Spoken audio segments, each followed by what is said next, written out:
Okay, let's get started. Here's the agenda for this 45-minute session. Want to talk about the HTML5 playback environment for single files. Then we'll look at producing H.264. We'll look at producing for adaptive streaming, and then we'll conclude on producing for WebM. If you were at my workshop yesterday, it'll be a good review, but there's not a lot of information presented a little bit differently, but there's not a lot of new information. I don't know if you find it a good use of your time. So if you look at the HTML5 playback environment, there's really two very distinct market segments that you care about. There's desktop and there's mobile. And there's two aspects to both of those. One is HTML5 browser penetration, and one is HTML5 codec penetration, because you need both to be able to play back HTML5 files. So just to kind of take a step back for the, anybody who doesn't know this, I mean, the key benefit to HTML5 was the ability to play video natively without a plugin. So if you hated Flash, if you hated Silverlight, which a certain segment of the market inevitably did, HTML5, the promise was you don't need these plugins to play your video. And how it works is that instead of getting the decoding capability that decodes the video that you compress, instead of getting that from Flash or Silverlight, you get that from the browser itself. Okay? The browser supplies both the player and the decoder, and it uses the video tag in HTML to call the player. So there's no long plug-in calls. It's basically just a single video tag, and that's why HTML5 and video tag are kind of synonymous in a lot of people's minds. Now there's two things that have to be present for the video tag to work. Number one, the browser has to be HTML5 compatible, right? If you don't have an HTML5 compatible, the video tag is meaningless. And the browser must supply the appropriate decoder. So if you have an HTML5 browser, but it doesn't supply the necessary decoder, it can't play the video file. So again, two key markets, desktop and mobile. And there's two key schemas that are very, very different. One is single file, which I'll cover right now. So sending a single file for playback on a desktop or a mobile device. And the second schema is adaptive, where you create a series of files that adaptively switch based upon bandwidth and CPU power. So those are two very different scenarios, and there are two very different solutions as it relates to HTML5 operation. So the first question is, what's the penetration of HTML5 compatible browsers on desktops today? So this is a slide from Net Market Share that I grabbed, about a couple of weeks ago. And if you look at the browsers in the top 10 that are not HTML5 compatible, you've got Microsoft Internet Explorer 8 at 24%, all those XP installations that, that haven't upgraded. You've got Microsoft Internet Explorer 6, and you've got Microsoft Internet Explorer 7. And those three total 36 or 34% of the market. So if you assume that every other browser out there was HTML5 compatible, most of them are, but certainly it's not 100%. If you assume that every other browser out there is HTML5 compatible, then 66% of the desktop market is HTML5 compatible, leaving 34% not HTML5 compatible. And this is, somebody had a question yesterday in the workshop, which was a very good question, and it said, is this general market, or are these for specific markets? So this is general market. This is kind of worldwide, computer-wide. But if you look at particular market segments, like corporations, governments, education, that are stuck on older computers and not likely to change soon, and don't have the ability to upgrade their browser, then there are certain market segments like corporate that there may be higher percentages of non-HTML5 compatible browsers out there. So before you start thinking about HTML5 distribution, you have to understand that you have to fall back to a non-HTML5 compatible technology. And for most users, that's Flash. And we'll talk about what fallback to Flash looks like. Some people are falling back to Silverlight as well. But if you think you can switch over to HTML5 for desktop playback tomorrow and get good penetration, that's just not going to happen. You're going to miss at least 34% of the market. So that's the browser support. Now, life would be simple if every browser supported the same compression technology. But what we have in the HTML5 codec support, among the, I guess, the 5 key browsers, we have 2 camps. We have the H.264 camp, where Internet Explorer 9, Safari, and Chrome all support H.264 playback. And then we have, we have Google saying they're going to take H.264 playback out of Chrome. They said that in January of 2011, but haven't done it yet. And we'll talk about that a little bit more in a second. So that's the H.264 camp, and then we've got the WebM camp. And that's, so native support in the browser for Firefox, Chrome, and Opera. And then via plugins, you can get support in IE9 and Safari. Of course, the whole point of HTML5 is no plugins. So supporting a codec via plugin is kind of antithetical to the whole point of the technology. So A, you don't have 100% browser support for HTML5 compatible browsers. B, in order to get 100% of the 66% of browsers that are HTML5 compatible, you have to produce 2 codecs. And that's just kind of the reality of where the market stands in the desktop today. And really, if you want to, Firefox 3.6 and earlier has a pretty good market share. I think it's 3 or 4%. So there are very, very few producers who are producing 3 files for HTML5 compatibility. They're producing an OGG file, a WebM file, and an H.264 file. So that's market 1, desktop. That's kind of the reality.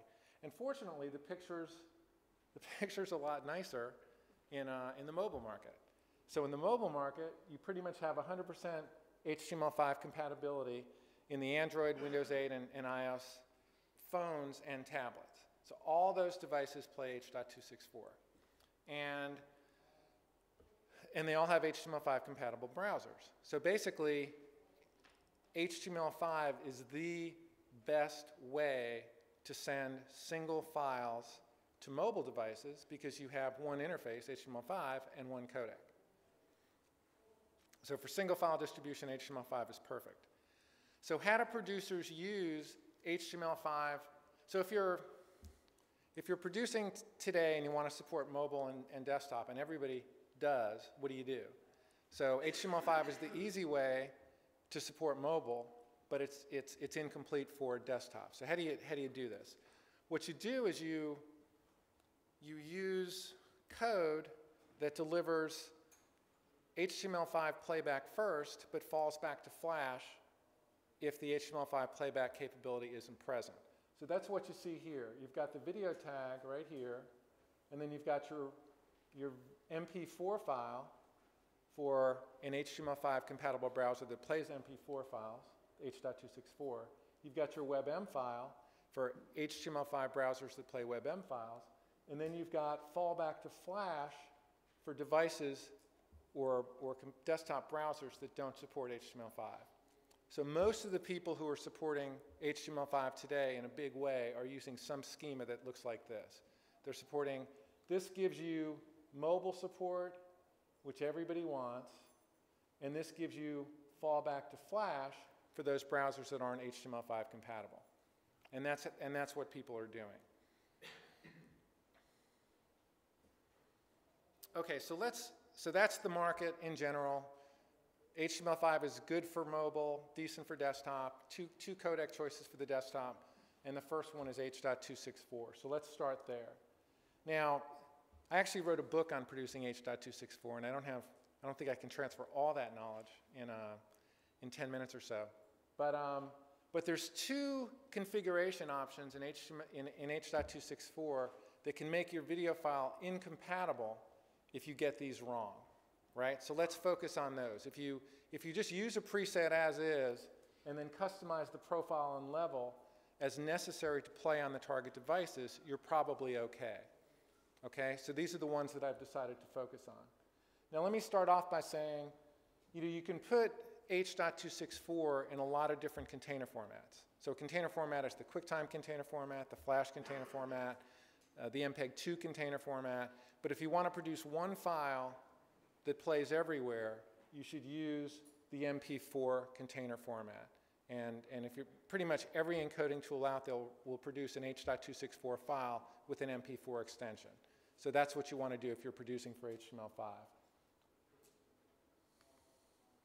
So what is an H.264 profile? A profile is a set of, and this is from Wikipedia, it's a set of coding tools or algorithms that you can use to generate a bit stream. So here we have the baseline, and that's the lowest profile in the H.264 spec. And you see these are the algorithms and technologies over here. And you see that it uses I and P slices, doesn't use B slices. So it uses these four, but not any of these. So your presumption would be this profile here, the high profile that uses all these advanced technologies, would be A, higher quality, because it's using all these advanced technologies, and B, harder to play back for the very same reason. So the reason these profiles exist is because it allows vendors like Apple or any of the Android manufacturers to produce a device that has limited H.264 playback capabilities, but it plays H.264. So the initial video-capable iPods played the baseline profile of H.264. If you're a video producer, when you're producing your H.264 files, you just have to make sure that you produce using the baseline profile. If you use the baseline profile, it will play on the initial video-capable iDevices. If you don't, it won't. So there's three profiles that are typically used in streaming productions today. There's baseline, main, and high. And let's look at where they play back. So here's the baseline profile, and it plays back on the initial version of the iPhone, plays back on all Android devices, plays back, irrespective of hardware or software, plays back on the iPad 1, the iPhone 4 and 5, blah, blah, blah. You can see the rest. And it plays back on computers using Flash, HTML5, Silverlight, pretty much any playback technology. So if you encode using the baseline profile, it plays back everywhere. And then if you encode using the main profile, it won't play back on these devices, won't play back on these devices. You're not sure on Android hardware because you don't know the specs for all those devices. And then it'll play in all these places, and same with the high profile. So basically, when you're producing H.264 for a range of devices, you just need to know what profile that device supports. And that's the main rule. And besides profile, you need to know the level. And the level, the profile determines the algorithms used. The levels determine maximums for things like data rate and resolution. Okay, so when you're encoding for a device, you need to know the profile and level. You don't have to worry about levels for computers because the Flash player, the Silverlight player, and the HTML5 player play all levels of all profiles. So it's only an issue for mobile devices. So why do they exist? I covered that. So vendors, for the original iPhone, Apple could only afford to put a limited power CPU in the device. So limited power means limited playback capability, so they use the baseline profile. The iPhone 4S that a lot of us have, can play the high profile. It's a bigger device, it's got a faster CPU, greater capabilities. So the key point is for producing H.264, don't exceed the levels of your target devices. How can you find the profiles and levels of your target devices? We're going to cover that right now. So iOS, very limited product line, very well defined. Apple has achieved great penetration in the video production community because they've made it exceptionally easy to target their devices. Android is just the reverse. It's a very extensive, very diverse product line, all very poorly defined. I've searched for hours looking for the specs for my Toshiba Thrive, and they don't exist. For my daughter's Rave, they don't exist. So it's very frustrating trying to produce for Android. And then Windows 8, the new phone, very limited product line, very, one or two devices, very well defined there. And here's the four relevant groups for encoding for iDevices. If you're targeting iDevices with these HTML5 H.264 streams, you've got basically 4 levels. Baseline to level 1.3 for the original iPod, iPhone. Actually, that's not going to be relevant for here if you're producing for, this is more podcast capabilities, not live streaming. The original iPhone, the original iPod Touch, baseline to level 3, which gives you a maximum resolution of 644/80. The next level is iPhone 4, iPod Touch 4, and iPad 1 and 2, 720p, which is main profile to level 3.1, iPhone 4S, high to level 4.1, and the same for the iPhone 5 and the new iPad. So you need to decide as producers, do we care about these devices? Do we care about these devices? And if you do, when you create either your single stream or your adaptive streams, you need to make sure that you produce your H.264 video using no higher than that profile and that level. And that's kind of all there is to it. For Android, these are the baseline software specs that Google publishes. So Google says, we don't know what all these hardware devices are doing. Go ask them. But if you want to make sure that your video plays in software, then these are the specs you have to use to encode your video for those devices. So you've got you basically got 3 profiles. This plays everywhere, and this is not available on all devices. Okay? So you've got, and basically the SD stream is level 1 baseline profile. The SD high quality stream is level 2.2 for the baseline profile, and the HD stream is level 3.1 for the baseline profile. So if you're encoding for Android, it's got to be baseline, otherwise it may not play.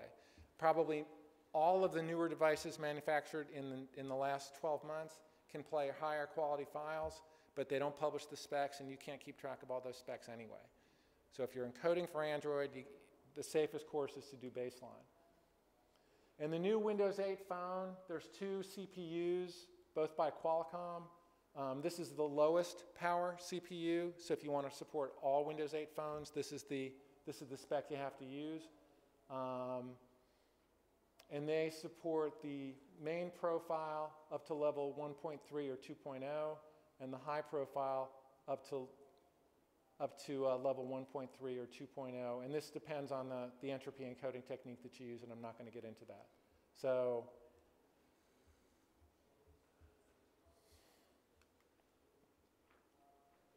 the general rule is, and really it's more an administrative task than an encoding task. You say, okay, I'm creating this stream for HTML5 playback. I want to support desktops.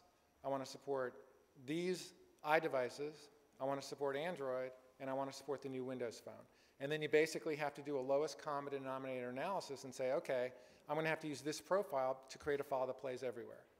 And it's an administrative task, but that's what it is. The big question comes, what do you do if you want to support both, right? Because we saw that computers can play back the high profile, but these low-powered iPhones and a lot of low-powered Android devices can only play baseline profile. So the question is, do you want to create 2 sets of files, one to support the high profile and computer playback, and one to support the low-power mobile? So a customer came to me, a consulting project a few months ago, and said basically that. I know I can use the high profile for my computers, and I know I have to use the baseline profile for mobile. Should I create 2 sets of files and distribute them separately? Twice the encoding, twice the storage, twice the administrative cost. Is it worth it? So what I did is I ran 3 comparisons at very aggressive data rates. And one I encoded at the high profile, and one I encoded in the baseline profile, and I used the exact same resolution, the exact same frame rate, and the exact same data rate. So they're very comparable. They're identical except for the profile. And the 720p test, I ran at 800 kilobits per second. And that's a very aggressive encode. For example, Burberry at 720p is at 3 megabits a second, over close to 4 times the data rate. So obviously, you would expect to see more of a difference between the profiles at aggressive data rates than at high data rates. At high data rates, everybody looks good. Every compression technology looks good. None of this stuff matters. It's really only when you get very low on the data rate where you see differences. 640 by 480 at 500 kilobits per second. You know, CNN at these parameters is around 1.2 megabits per second. So these are very, very aggressive data rates, very, very aggressive encoding configurations. So here's my 640 by 480 file. Here's the baseline profile. Here's the high profile. And this is a file, this is a sequence. Obviously, it's a skater. He's finishing up a very fast run with a flip. And the reason I like this particular frame is because there's a lot of detail here, and it's at the end of a high motion sequence. So you're combining high motion with high detail. It's a very difficult to compress sequence. And you see very, very little difference. You see a little bit of difference here in the high profile versus here on the baseline profile. But from my perspective, I don't see enough difference to want to create two separate sets of files, at least at this encoding range. And I would encourage you to download the handout because then you'll be able to see this a lot clearer than you can see it now. This is the this is my HD file. So this is, and these are also up on my website. So the client was kind enough to let me post these files on my website. You can download the files. You can view the files online as well. This is baseline. This is main. This is high. This is a panning sequence in a ballet. A lot of motion, a lot of detail here that's very similar in all three videos. So again, at this configuration, I would not recommend producing two separate files, one for computers, one for mobile devices. And the last one was the most aggressive. And this one was 640 by 360 at 240 kilobits per second, roughly 1/5 the data rate that CNN uses for this configuration.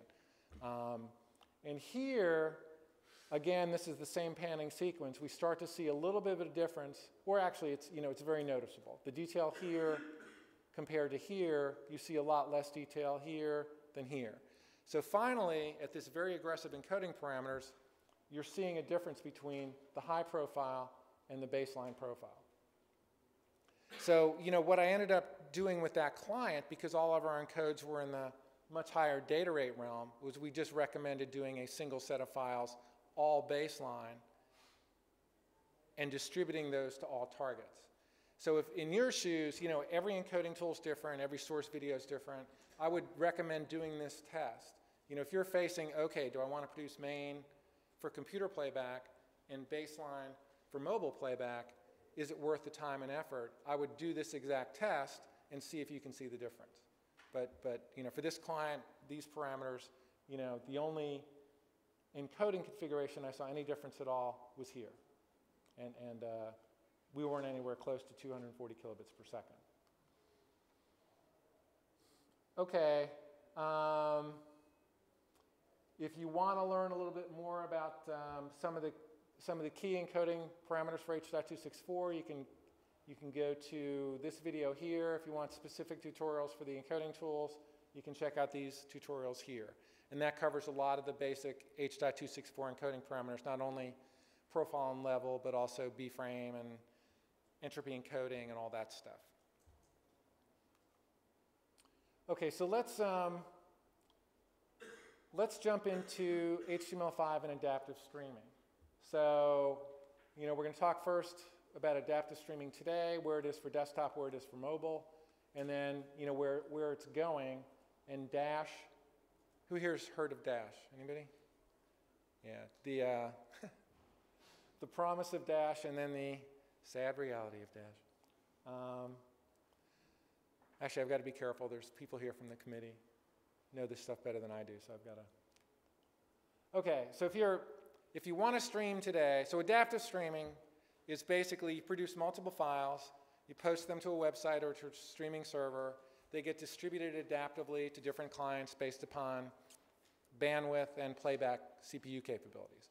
So one file, you can have a 640 by 360 file that goes off to your iPhone, you can have a 1080p file that goes off to your 60-inch Roku box or 60-inch LCD screen off of a Roku box. So adaptive streaming, I think, is the future of streaming. I think it's something everybody should be thinking about.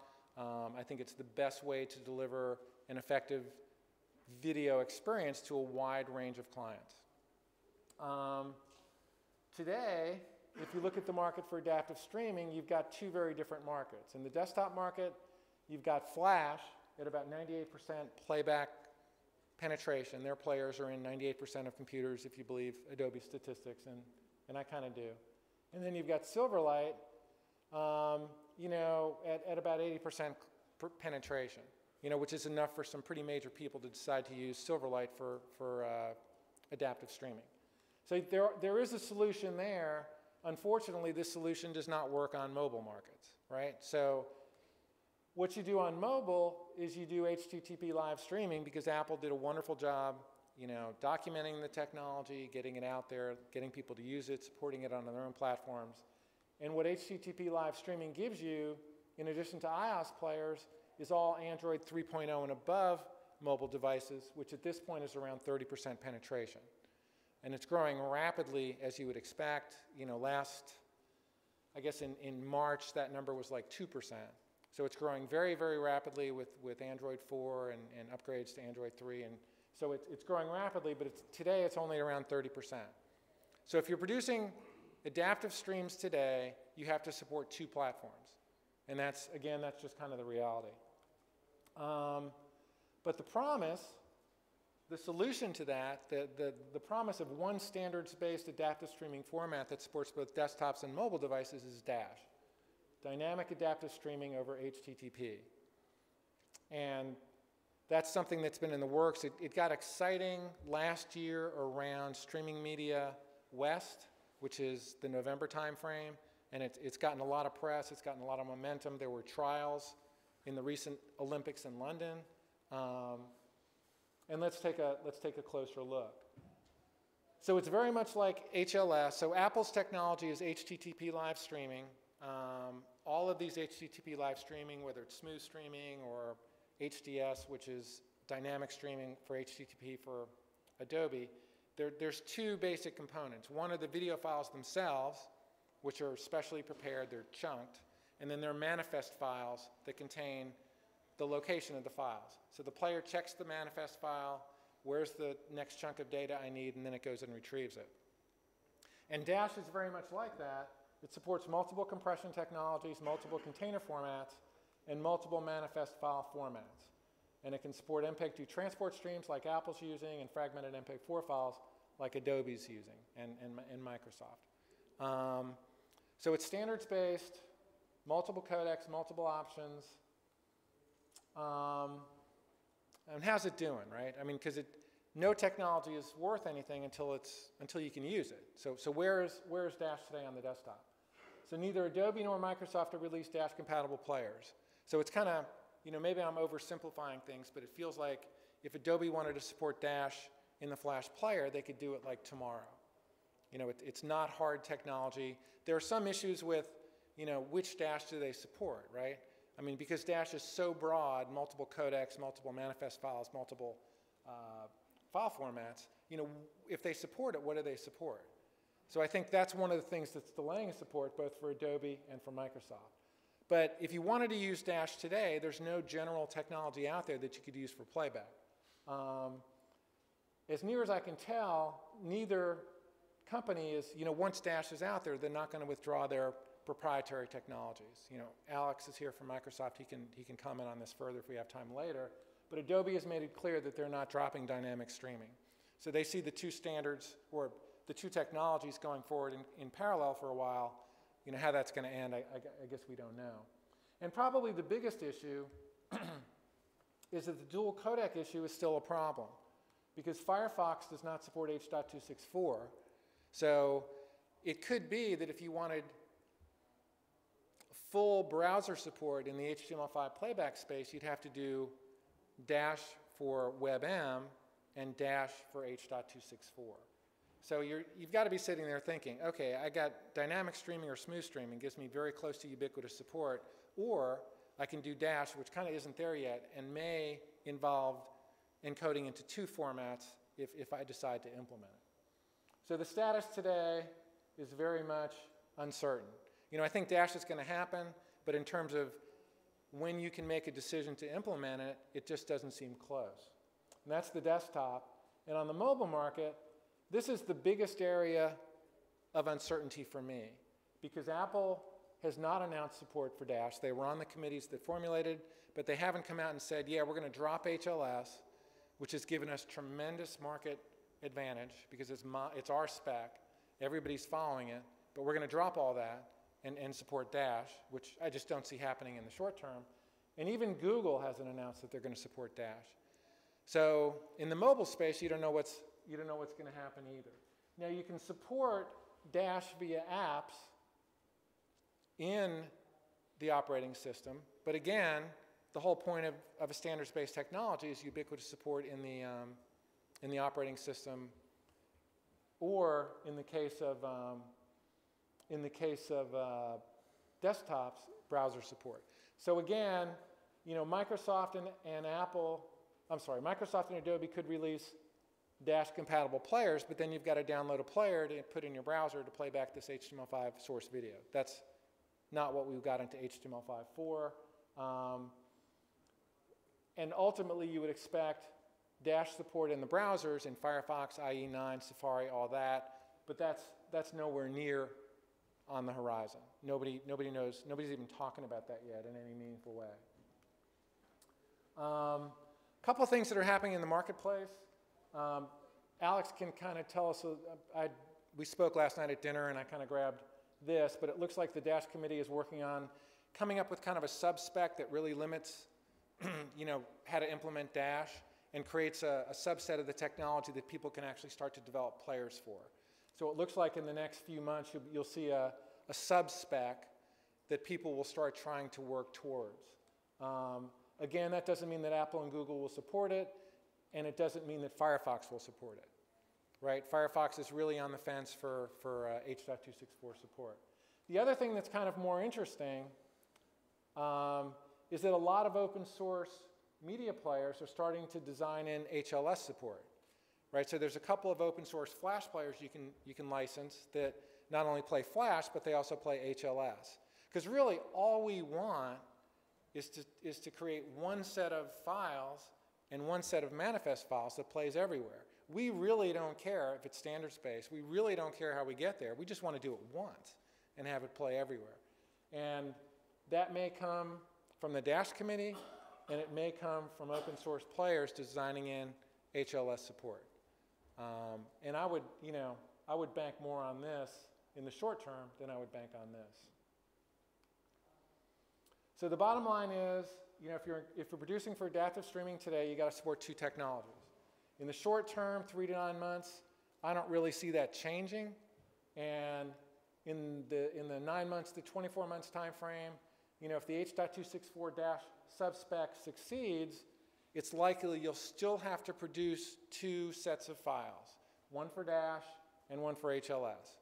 You know, unless Apple says we're going to support Dash, you know, the only technology that's going to go to Apple devices is going to be HLS. And then if HLS support in Flash becomes pervasive, suppose Adobe tomorrow announced a Flash player that has HLS support, then everybody would just switch to HLS. And now I have no indication they're doing that, so don't, you know, you know, they could, and if they did, it would make life simpler for everybody, you know, going forward. Of course, you'd need a Flash plugin to play your HTML5 video, but, you know, I think that's a price that we'd all gladly pay to create one set of files that plays everywhere. So that's my bit on adaptive streaming. Let me give you a couple of minutes on WebM, and then I'll ask the group. You know, we've got Alex Zambelli, he's here from the Dash committee. We can ask him questions. We can ask me questions, or we can spend more time on WebM encoding. And let me just cover where I think WebM is going, and then y'all can make that decision. So what is WebM? WebM is it's a video 8 codec that Google purchased from Onto, the open source Vorbis audio codec, and a container format based on the Matroska container. It's open source and royalty free. The browser support, again, we looked at this initially. Native support is in current versions of Chrome, Opera, and Firefox via plugin in IE9 and Safari. So like H.264, WebM is not ubiquitously supported on all HTML5 compatible browsers. Big issue from my perspective is, will WebM ever become relevant? And, you know, when Google announces the technology and the world is with them, you know, NVIDIA was there, Adobe was there, you know, you can't really dismiss it out of hand. But what we know has happened since then is Mozilla, after being staunchly H.264 against H.264, they're now starting to say, we may have to support this. We're losing share to Chrome. WebM is not being picked up by anybody except for YouTube, and we can't hang our hopes in the HTML5 space on WebM. And then, as we talked about, Google promised to remove H.26 support from Chrome in January of 2011 and still hasn't. Meanwhile, their share of browser market has jumped to 14%, and they've leapfrogged over Firefox. And it's really funny. Somebody asked a Google spokesman in March of 2012, when are you going to take H.264 out of Chrome? It's been 14 months. And his comment was, well, we're trying to give our partners time to adapt to our taking H.264 out of the browser, which I found hysterical. If you can't do it in 14 months, then it's not going to get done. But I don't see them removing H.264 from Chrome. Removing H.264 support from Android would be unthinkable. Essentially, it would, you know, the only video the Android operating system could play would be YouTube. And I don't see them doing that. So I think Google is committed to H.264 and won't, you know, I think they're not going to pursue WebM. So essentially, I think, you know, I'm got a column that's about halfway done. It says, I guess the title is WebM, Forgotten but Not Gone. You know, I just don't think, now is not the time I would recommend to anybody to start any kind of effort to produce WebM, because I see it as a format that's never going to be relevant except in very discrete applications. None of them streaming related. You know, there's some video conferencing people who use WebM, makes a lot of sense, there's no royalties, but you have to produce an H.264 for most of the browsers and all of the devices, so I don't see where WebM fits in. So I've got some more slides on WebM production. We can cover those. We can take questions. I'm sure Alex would love to take any questions on Dash. You guys want to? Who wants to go forward on WebM? Okay, then who has questions for Alex on Dash? Who wants to go drink more coffee? Any questions for me?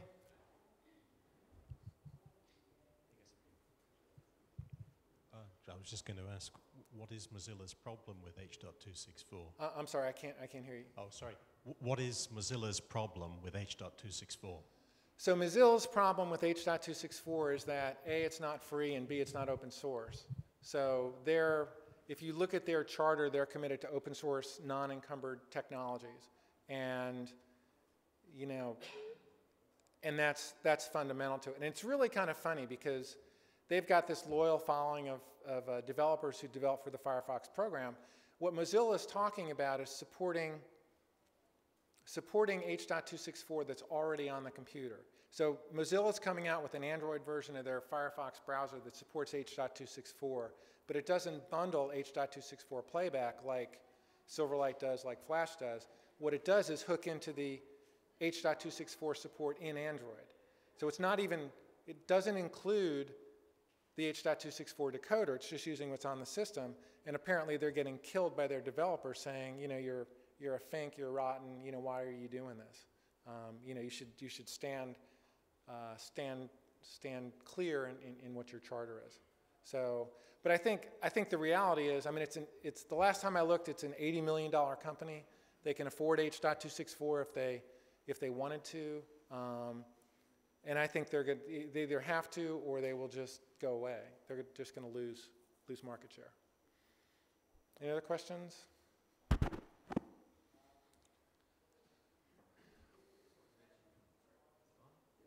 just wanted to mention televisions. So broadcasters are using H.264 over the air. Certainly HD in this country, and SD's coming, and SD's in Europe. But what would people put in televisions and set-top boxes to do adaptive? What would be a smart choice, do you think? You know, I think a lot of people are doing adaptive, and I think, you know, some of them are based on, I guess the big one for Microsoft is, what is it? the service provider for TV that uses that uses Smooth? Comcast. No, well, Comcast, but the service, is it? Okay, so I think it's Roku uses HLS. Okay. Okay, but so there are already over-the-top vendors who are using H.264, and they're using, is it Netflix I'm thinking of? Yeah, Netflix has their own proprietary adaptive streaming solution. I think it actually at this point might be compatible with Dash. I believe Okay. their Dash on demand protocol compatible. So there's a mix out there of TVs that support smooth streaming, HLS, Dash, and I don't know if anyone's announced Dash live profile support yet, but that's probably going to happen soon as well. Okay, so it's Alex, right? Not Alec? Alex. Okay, so what Alex talked about was HLS is being supported, smooth streaming is, I know you all heard him, but I got to get it on camera. Smooth streaming is being supported, so they're using different technologies, but it is being built in today. You know, the HLS just seems so easy because it just gives you, obviously it gives you devices and any other questions? Okay, once again, the handout is available on my website, which is streaminglearningcenter.com, and it's encoding for HTML5. If you want to download it, it's up there now. Thanks for your attention.